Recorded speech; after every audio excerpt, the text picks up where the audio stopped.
Welcome. Want to add a touch of real-time flair to your Instagram story? In this updated guide, I'll show you how to quickly add the current time to your Instagram story directly from your Android device. It's a great way to personalize your story and make it even more engaging for your followers. Let's jump right in. First, go ahead and open the Instagram app on your Android device. Once you're in the app, tap on Your Story at the top left of the screen to start creating your story. Next, choose the photo or video you want to share. You can select any image from your gallery or snap a quick pic to use. Once you've picked your image, it's time to add the timestamp. Look at the top of the screen and tap on the sticker icon.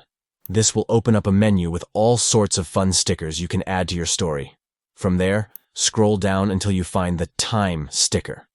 Tap on it to add the current time to your story. Now, you can adjust the size and position of the time sticker by dragging it around your screen.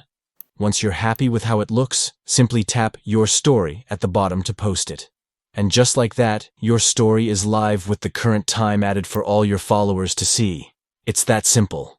Now you know exactly how to add the current time to your Instagram story and to keep your content up to date in real time. If you found this video helpful, don't forget to like, share, and subscribe for more Instagram tips and tricks.